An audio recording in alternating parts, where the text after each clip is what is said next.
Nanti pas kamu pencet tombol di layar HP kamu buat pesan makan siang atau pesan kendaraan gitu ya, coba deh pikirin ini sebentar aja. Yang sering kita anggap sepele itu ya. Iya, bener banget. Orang yang nganter pesananmu itu sangat mungkin lagi dikelola, diawasi dan dievaluasi itu bukan sama manusia loh. Tapi sama barisan kode program kan? Nah, iya. Sebuah sistem yang secara diam-diam tuh ngelacak seberapa keras mereka ngerem di jalan, seberapa lama mereka berhenti di lampu merah, dan bahkan bisa ngehukum mereka. Oh, hukumannya nyata banget itu. Bener, bisa menghukum kalau mereka nolak pesanan yang secara hitungan ekonomi tuh justru malah bikin mereka rugi. Kita kan sering nganggap ini semua cuma kenyamanan teknologi aja, gitu kan? Betul. Padahal di balik layar aplikasimu itu ada pergeseran cara kerja manusia yang masif banget. Gila sih. Dan pergeseran ini bukan cuma soal orang yang ngantar makanan aja kan? Enggak sama sekali. Ini nyentuh nyaris semua sektor loh. Mulai dari penulis lepas, kreator konten, sampai orang-orang di belahan dunia lain yang lagi ngelatih kecerdasan buatan. Wow. Semuanya tuh terhubung di dalam satu struktur yang sama. Oke, mari kita bedah ini. Jadi, misi penelusuran mendalam kita hari ini tuh mau ngebongkar tumpukan sumber catatan dan artikel soal fenomena yang mendefinisikan era kita sekarang, yaitu gig economy. Ya, atau ekonomi kerja serabutan digital ya. Tepat. Kita mau cari tahu, dengan semua narasi, jadilah bos untuk dirimu sendiri yang selalu dijual platform itu, apakah gig economy ini beneran bentuk kebebasan kerja? Atau sebaliknya. Nah itu. Ataukah sadar nggak sadar, kamu dan jutaan orang lainnya tuh lagi ngeliat bentuk perbudakan algoritma modern, di mana posisi bos di kantor itu ya digantiin sama bunyi notifikasi di HP. Kalau kita mau paham fondasinya, kita tuh harus lihat dulu pergeseran definisinya dari sumber yang ada. Gimana tuh maksudnya? Gini, konsep bekerja itu kan selama puluhan tahun sangat linear ya. Kamu datang ke pabrik atau kantor, ada jam kerja yang tetap. Iya, jam 8 sampai jam 5 sore gitu ya. Bener, dapat gaji bulanan, ada stabilitas. Tapi terus platform digital datang dan boom, ngebongkar total konsep itu.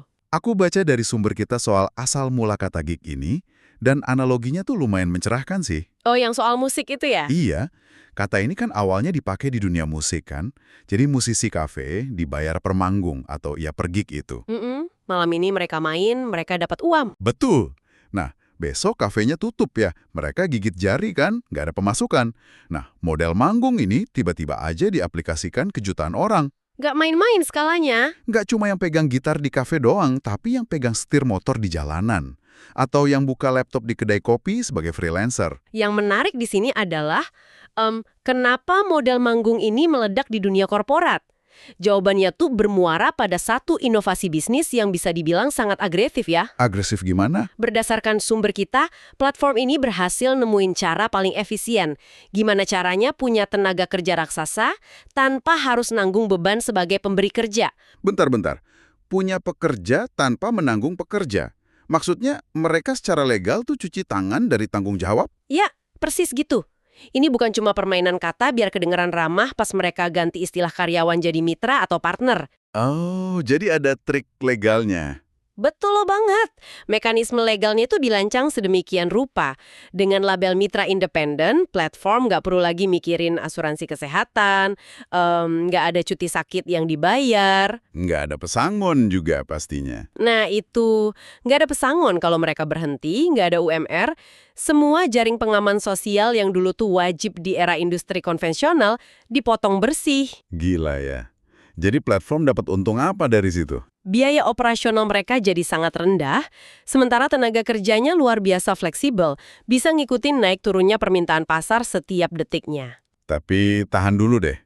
Ini kan selalu dikampanyekan platform sebagai bentuk kebebasan. Maksudku, narasinya tuh luar biasa menarik kan?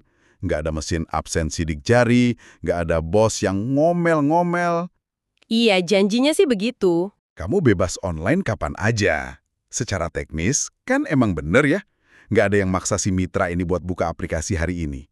Jadi bukannya mereka emang bos buat diri mereka sendiri. Nah, disinilah ilusi kemitraan itu bekerja.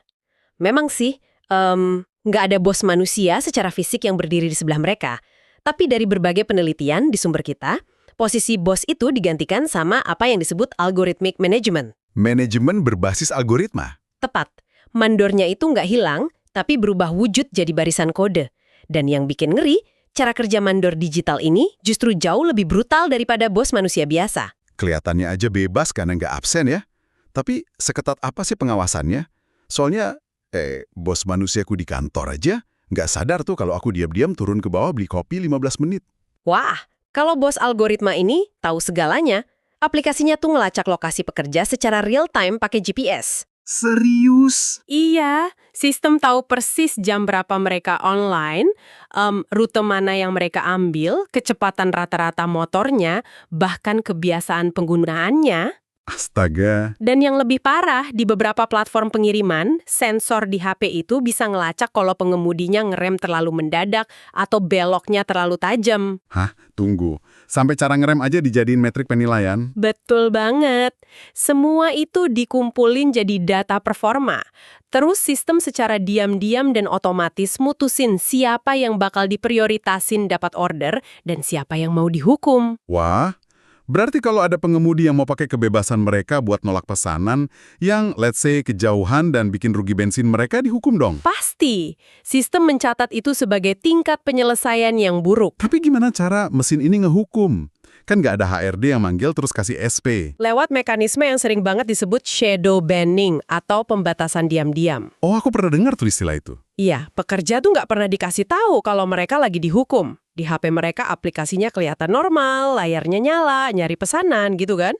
Kelihatan muter-muter aja gitu ya logonya. Betul, padahal sistem di server sana udah ngelempar akun mereka ke antrian paling belakang.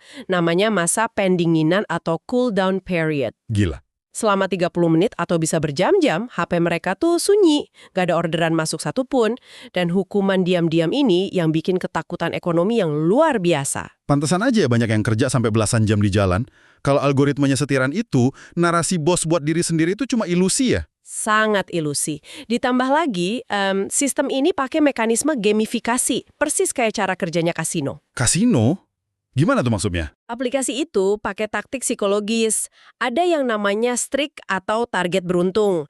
Ada lencana digital, bonus harian yang syaratnya bisa diganti-ganti seenaknya sama platform. Oh, yang kalau dapat 5 order lagi dapat bonus sekian gitu ya? Nah, itu dia. Sistemnya pakai imbalan acak. Kadang pesanan datang terus-terusan bawa bonus. Kadang sepi banget seharian. Ketidakpastian ini yang bikin otak pekerja ngerasa kecanduan buat terus online. Kayak narik tuas slot machine ya, coba nunggu satu order lagi deh, siapa tahu yang ini gede. Persis. Paradoksnya, sistem yang janjinya ngasih kebebasan waktu ini justru bikin pekerja gig kayak ojol gitu bisa online 12-16 jam sehari. Wow, itu mah jauh lebih brutal dari pekerja kantoran biasa. Jauh. Karena mereka ngerasa harus terus ngasih makan algoritmanya biar akun mereka tetap hidup dan relevan. Nah, di sini bagian yang benar-benar menarik buat aku. Kalau tuntutan algoritmanya sebrutal itu, kenapa orang-orang dari awal berbondong-bondong masuk? Aku ingat banget sekitar tahun 2017-an gitu ya, sopir ojol langgananku cerita dia bisa bawa pulang belasan juta sebulan loh. Ah iya, masa-masa awal itu ya. Bener, kelihatannya kan jauh lebih menggiurkan dari gaji kantoran. Tapi sekarang, kalau kita ngobrol sama pengemudi, rata-rata pada ngeluh susah banget cuma buat nutup uang makan harian.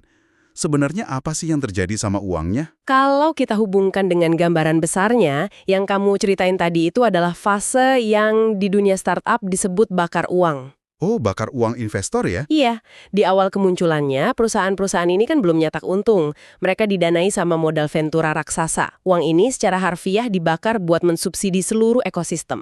Pantasan, itu masa bulan madu banget tuh. Konsumen dapat diskon gila-gilaan, promo gratis ongkir tiap hari. Mitra juga dapat bonus harian yang nominalnya fantastis. Tapi tujuannya tuh cuma satu. Monopoli pasar. Tepat, akuisisi pasar secepat mungkin dan matiin pesaing konvensional.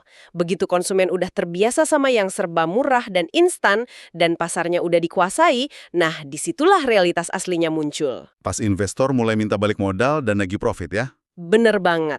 Subsidi ditarik, diskon ke konsumen dikurangin, tarif dinaikin. Tapi, dan ini yang paling bikin nyesek, insentif dan upah per order buat pekerja malah pelan-pelan diturunin. Bentar.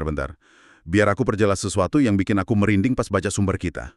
Kalau kita lihat sistem ekonomi tradisional gitu ya, pemilik modal itu kan punya pabrik, mesin, meja, bayar listrik juga. Iya, perusahaan nanggung alat produksi. Nah, di gig ekonomi yang bawa pabriknya justru si pekerjanya sendiri kan. Motor itu punya mereka. Cicilannya mereka yang pusing bayar tiap bulan. Bener banget. HP mereka beli sendiri, kuota internet ditanggung sendiri. Terus raksasa teknologi ini cuma nyediain apa? Cuma aplikasi penengah doang. Ini kan kayak pemindahan beban operasional yang luar biasa besar ke pundak kelas pekerja. Itu poin yang benar-benar fundamental. Kamu baru aja deskripsiin jebakan finansialnya. Ilusi dari angka pendapatan harian tadi itu nutupin biaya tersembunyi yang gede banget. Maksudnya biaya tersembunyi ini yang nggak kelihatan tiap hari gitu. Iya, katakanlah pekerja ngelihat angka Rp250.000 di layar HP mereka hari ini. Itu kan pendapatan kotor, belum dipotong macam-macam. Kelihatannya gede ya buat sehari. Kelihatannya aja, realitasnya ada depresiasi atau penyusutan nilai aset. Motor yang dipakai belasan jam sehari itu umurnya bakal turun drastis. Yang tadinya bisa awet 10 tahun, mungkin 3-4 tahun udah minta turun mesin. Oh iya, belum ganti oli yang pasti lebih sering kan? Servis, ganti oli, kampas rem, ban yang cepat aus, bensin tiap hari, belum lagi resiko kecelakaan gara-gara kelelahan kerja 16 jam. Bener juga. Kalau semua biaya operasional rahasia ini dikurangin dari pendapatan mereka yang sekarang bonusnya udah nyaris nggak ada, penghasilan bersih mereka tuh sering banget nyentuh di bawah UMR. Astaga. Jadi risiko kerugian sepenuhnya dipindah ke pekerja lapangan, tapi pas ada untung gede disedot ke atas sama platform. Sayangnya iya, struktur ekonominya seperti itu sekarang. Dan yang bikin lebih ironis, kita tuh gampang banget kejebak mikir kalau ini cuma masalah yang ada di jalan raya. Cuma masalah kurir dan sopir ojol aja. Padahal enggak ya. Nggak sama sekali. Sumber kita ngasih sorotan jelas. Kalau ekosistem ini tuh udah nelan pekerja kreatif juga. Para YouTuber, streamer, TikToker, kreator konten, mereka tuh pada dasarnya juga pekerja gig kan. Sangat benar. Digital gig workers beroperasi pakai aturan main yang sama. Kita mungkin lihat kreator konten dengan ratusan ribu subscriber tuh hidupnya, wah, nyaman banget ya. Dapat endorse banyak gitu ya. Iya, tapi di balik layar, mereka tuh juga dihantui ketidakpastian yang sama. Penghasilan mereka bisa melesat tinggi bulan ini, terus tiba-tiba anjlok nyaris 0 bulan depan. Cuma gara-gara algoritma berubah. Cuma gara-gara platform ngelakuin update algoritma rekomendasi mereka, tanpa bilang-bilang. Wow, mekanismenya mirip banget dong sama shadow banning ojol tadi. Algoritma YouTube atau platform lain kan itu ibarat kotak hitam ya? Nggak ada yang tahu pasti isinya apa. Bener. Kreator tuh nggak pernah bener-bener ngerti kenapa satu video bisa viral tembus jutaan views, tapi video besoknya sepi banget. Terus dari sumber kita, kalau mereka milih berhenti upload misalnya mau liburan seminggu buat istirahat, algoritma malah nganggap channel mereka mati. Dan video mereka bakal ditenggelamin dari beranda penonton. Itu kan mandor algoritma juga namanya. Persis. Dan ini ngebawa dampak psikologis yang luar biasa berat. Pekerja kantoran formal tuh mungkin stres karena bos manusia, tapi pekerja gig digital ini ngalamin kecanduan analitik. Kecanduan metrik gitu ya, ngecek HP terus. Iya. Mereka bangun pagi tuh hal pertama yang dilakuin langsung buka dashboard, ngelihat grafik garis views atau orderan. Kalau grafiknya turun sedikit aja itu bisa memicu serangan panik. Karena penghasilan mereka benar-benar bergantung sama garis itu. Betul, musuh mereka tuh bukan bos yang bisa diajak ngopi atau dinegosiasi pas meeting. Musuhnya itu deretan kode yang dingin. Ketidakberdayaan ngadepin musuh yang nggak kelihatan ini sering banget berujung pada burnout yang parah. Ngomong-ngomong soal deretan kode dan mesin ya, ada satu bagian dari sumber kita yang menurutku tuh ironi paling parah dari semua ini. Oh, aku tahu nih kemana arahnya, soal AI ya. Iya, soal kemunculan AI gig ekonomi. Ternyata kecerdasan buatan yang katanya super canggih itu kan nggak belajar sendiri dari udara kosong. Gak dong, mereka dilatih sama manusia. Nah itu, mereka diajarin sama manusia-manusia pekerja lepas di seluruh dunia. Gimana sih persisnya mekanisme absurd ini berjalan? Ini tuh di industri teknologi sering disebut sebagai anotasi data atau pelabelan data gini. Perusahaan raksasa AI itu butuh miliaran data yang udah dikasih label dengan benar biar mesin atau AI mereka bisa pinter. Biar AI-nya bisa ngenalin objek gitu kan? Betul. Tapi alih-alih mereka ngerekrut karyawan ahli secara formal buat ngerjain itu, mereka justru memecah-mecah proyek raksasa jutaan dolar ini dan ngelemparnya ke platform microtasking. Platform tugas mikro. Jadi dipecah jadi remah-remah gitu kerjaannya? Iya, difragmentasi. Bayangin aja kamu duduk di depan laptop nih. Mungkin di negara berkembang yang biaya hidupnya murah, terus daftar ke platform beginian. Tugasnya tuh super ngebosenin dan repetitif. Contoh tugasnya kayak apa tuh? Misalnya kamu disuruh ngelihat ribuan gambar jalan raya yang resolusinya kadang jelek. Terus kamu harus narik garis kotak, namanya bounding box, di sekitar gambar lampu merah atau di sekeliling pejalan kaki. Buat ngelatih mobil otomatis? Tepat. Atau contoh lain, kamu disuruh dengerin rekaman audio pendek 5 detik, terus ngetik apa yang diucapin di audio itu, buat ngelatih asisten suara digital. Dan bayarannya buat tugas-tugas mikro ini gimana? Pasti nggak dapat asuransi kan? Boro-boro asuransi. Kamu nggak dibayar bulanan, nggak dibayar per jam juga. Kamu dibayar per klik, per gambar, atau per tugas kecil yang selesai. Per gambar? Nominalnya berapa emang? Seringkali nilainya cuma sekian sen dolar AS per tugas. Recehan banget. Platform sengaja bikin sistem ini tuh anonim. Ngelempar tugasnya ke pekerja di negara dengan nilai tukar rendah. Biar bisa dieksploitasi dengan harga semurah mungkin ya. Betul. Karena kompetisinya sengaja dibikin ketat antar pekerja dari seluruh dunia, upahnya jadi bisa ditekan sampai titik terendah. Ini beneran bikin kepalaku mau meledak sih. Coba pikirin deh, manusia dibayar pakai recehan, dipaksa bersaing ketat di sistem kerja harian yang nggak ada kepastiannya, cuma buat ngelatih mesin. Mesin AI yang sangat mahal. Iya, mesin yang ujung-ujungnya dirancang sama perusahaan teknologi ini buat nyingkirin pekerjaan manusia itu sendiri di masa depan. Kita tuh secara nggak sadar lagi ngeliat jutaan orang ngebangun alat buat pemusnahan mata pencaharian mereka sendiri loh. Ironis kan? Itu observasi yang tajam banget soal siklus ekonomi ini. Manusia cuma dijadiin instrumen sementara buat nyempurnain otomatisasi sampai mereka nggak dibutuhin lagi sama sistem. Oke, dengan semua kenyataan yang lumayan suram ini ya, pengawasan mandor algoritma yang bikin stres, jebakan operasional finansial dari kendaraan pribadi, sampai bayaran per klik yang recehan, kenapa sih sistem ini tetap penuh sesak? Kenapa orang tetap daftar? Ya, maksudku pasti pendengar kita hari ini juga minimal punya 1 atau 2 aplikasi side hustle di HP mereka kan? Pasti ada sesuatu yang bikin roda ini terus berputar. Maksudku, kita nggak bisa ngecap ini 100% sebagai kejahatan korporat gitu aja kan? Jadi, apa arti dari semua ini? Tentu ada alasan kuatnya. Sintesis dari sumber kita tuh nunjukin realitas ekonomi makro yang emang nggak bisa kita abaikan. Kenapa orang masih masuk? Karena bagi banyak banget orang, barrier to entry atau hambatan buat masuk ke dunia kerja formal itu terlalu tinggi. Oh, maksudnya cari kerja kantoran makin susah ya? Banget. Lapangan kerja tradisional tuh stagnan. Mau ngelamar kerja butuh ijazah tertentu, pengalaman bertahun-tahun, belum lagi proses interview yang bisa berbulan-bulan. Bener juga sih. Nunggu panggilan HRD aja bisa bikin depresi sendiri. Nah, sementara di gig ekonomi, proses masuknya tuh instan. Kamu cuma butuh KTP, motor pinjaman, HP murah, sama kuota internet. Hari itu juga kamu bisa langsung online dan dapat uang. Jadi buat banyak orang, ini tuh kayak jalan darurat buat nyambung hidup. Tepat. Ini memunculkan satu pertanyaan penting soal fungsinya. Gig ekonomi ini sebenarnya sangat bagus sebagai jaring pengaman finansial di saat krisis. Buat dapat akses kerja cepat atau pemasukan tambahan, fleksibilitasnya tuh beneran ada dan berfungsi. Terus masalah intinya di mana dong? Masalah intinya meledak ketika platform digital ini mulai bergeser. Dari yang awalnya cuma buat kerja sampingan, sekarang jadi satu-satunya mata pencaharian utama jangka panjang buat jutaan orang. Maksudnya pas sistem sementara ini dijadiin tumpuan hidup selamanya? Ya, menjadikan gig ekonomi sebagai pekerjaan utama, tapi tanpa jaminan keselamatan dasar kayak asuransi, tabungan pensiun, perlindungan PHK, di sanalah kerentanannya terekspos semua.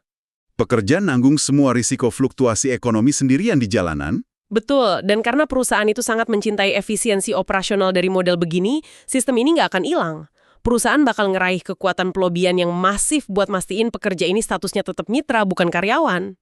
Ini berarti pertarungan masa depannya ada di tangan pemerintah dan regulasi ya? 100%. Apakah negara bakal maksa raksasa teknologi Uni buat ngasih perlindungan? Atau mereka bakal membiarkan definisi pekerja berubah ngikutin aturan main algoritma? Ini pertarungan hukum paling krusial dekade ini. Beberapa negara bagian udah mulai maksa platform buat ngakuin mereka sebagai pekerja penuh.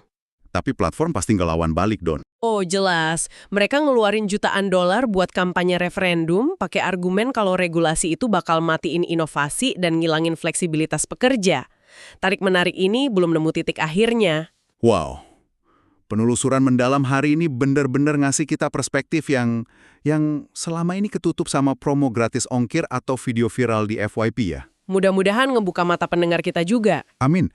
Buat kamu yang lagi dengerin, kita baru aja ngebongkar abis kalau gig ekonomi itu nggak sesederhana kerja bebas tanpa bos. Kita udah lihat gimana janji manis soal fleksibilitas, ternyata dibarengin sama mandor algoritma yang super ketat. Dan pengalihan beban operasional ke pekerja. Benar. Sampai ke ironi di mana manusia dibayar receh buat ngelatih mesin AI yang bakal gantiin mereka. Pada akhirnya, ini semua adalah tentang ekosistem efisiensi korporat yang berjalan tanpa empati sama sekali. Dan paham soal mesin di balik layar ini tuh sangat krusial loh. Kalau kita ngerti gimana algoritma memanipulasi nilai kerja kita bisa lebih kritis ngerespons perubahan ekonomi di sekitar kita. Setuju banget. Dan sebelum kita selesai, aku mau ninggalin satu pertanyaan tajam nih buat kamu renungkan. Kita tuh sering berasumsi kalau sistem pengawasan tiran dari gig ekonomi ini cuma berlaku buat supir ojol, kurir paket, atau ya pekerja freelance bergaji rendah tadi kan? Asumsi yang wajar tapi berbahaya. Sangat berbahaya. Karena coba pikirin ini. Sumber kita hari ini nyebut kalau ini tuh mungkin bentuk kapitalisme digital yang paling canggih. Nah, kalau sistem software saat ini aja udah terbukti sangat akurat dan murah buat ngawasi jutaan orang tanpa butuh satupun bos manusia, Terus, seberapa lama lagi sampai efisiensi brutal ini merayap naik ke atas? Berapa lama lagi sebelum algoritma mulai ngambil alih posisi manajemen tingkat menengah di kantor-kantor tradisional yang nyaman? pertanyaan yang bikin merinding sih itu. Banget. Mungkin pertanyaannya tuh bukan soal apakah abang ojol bisa dapat hak karyawan kantoran. Jangan-jangan pertanyaannya adalah, seberapa lama sampai kita semua sadar atau enggak pada akhirnya dikelola sama satu algoritma raksasa dan ngerubah kita semua jadi pekerja gig di perusahaan kita sendiri? Nggak ada yang nggak mungkin di era ini. Sesuatu buat kamu pikirin sambil ngopi pas layar HP kamu nanti tiba-tiba nyala ngasih notifikasi kerjaan baru. Terima kasih banyak udah gabung di penelusuran mendalam hari ini. Sampai jumpa di obrolan seru berikutnya.